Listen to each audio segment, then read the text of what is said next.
This is a reading in A Course in Miracles, Chapter 14, Section 9, The Reflection of Holiness. The atonement does not make holy. You were created holy. It merely brings unholiness to holiness, or what you made to what you are. Bringing illusions to truth, or the ego to God, is the Holy Spirit's only function. Keep not your making from your Father, for hiding it has cost you knowledge of Him and of yourself. The knowledge is safe, but where is your safety apart from it? The making of time to take the place of timelessness lay in the decision to be not as you are. Thus truth was made past, and the present was dedicated to illusion. And the past, too, was changed and interposed between what always was and now. The past that you remember never was, and represents only the denial of what always was. Bringing the ego to God is but to bring error to truth, where it stands corrected because it is the opposite of what it meets. It is undone because the contradiction can no longer stand. How long can contradiction stand when its impossible nature is clearly revealed? What disappears in light is not attacked. It merely vanishes because it is not true. Different realities are meaningless, for reality must be one. It cannot change with time or mood or chance. Its changelessness is what makes it real. This cannot be undone. Undoing is for unreality, and this reality will do for you. Merely by what it is, does truth release you from everything that it is not. The atonement is so gentle, you need but whisper to it, and all its power will rush to your assistance and support. You are not frail with God beside you, yet without Him you are nothing. The atonement offers you God. The gift that you refused is held by Him in you. The Holy Spirit holds it there for you. God has not left His altar, though His worshippers placed other gods upon it. The temple still is holy, for the presence that dwells within its holiness. In the temple, holiness waits quietly for the return of them that love it. The presence knows they will return to purity and to grace. The graciousness of God will take them gently in and cover all their sense of pain and loss with the immortal assurance of their Father's love. There, fear of death will be replaced with joy of life. For God is life, and they abide in life.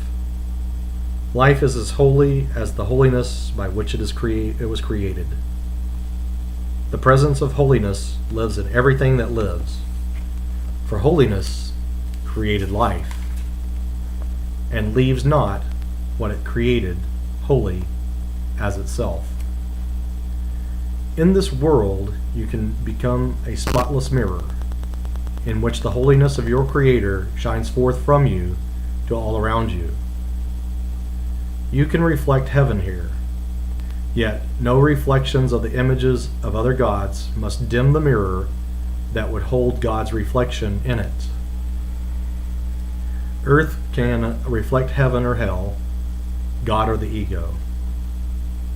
You need but leave the mirror clean and clear of all the images of hidden darkness you have drawn upon it. God will shine upon it of Himself. Only the clear reflection of Himself can be perceived upon it. Reflections are seen in light.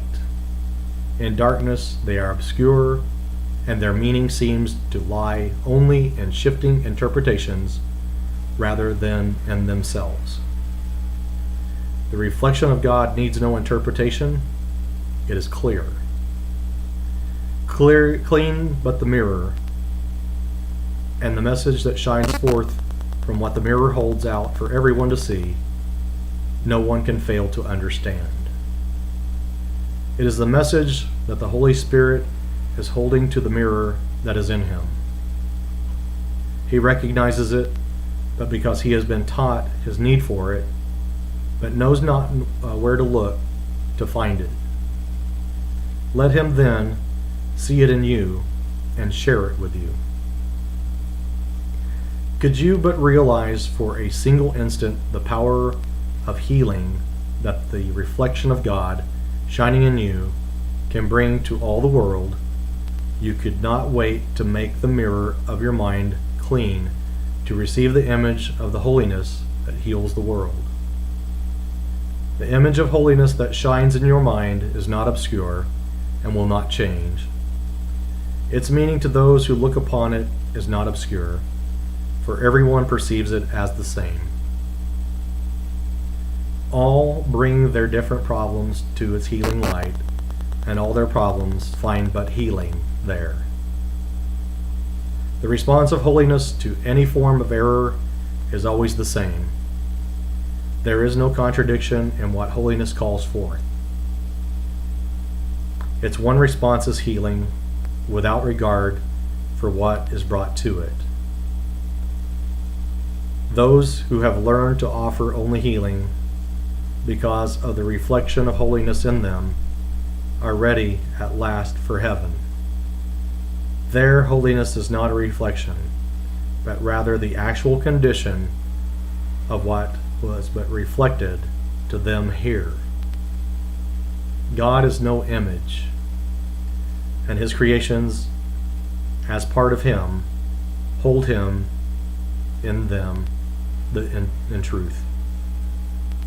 They do not merely reflect truth, for they are truth. That is the end of the reading of A Course in Miracles, Chapter 14, Section 9.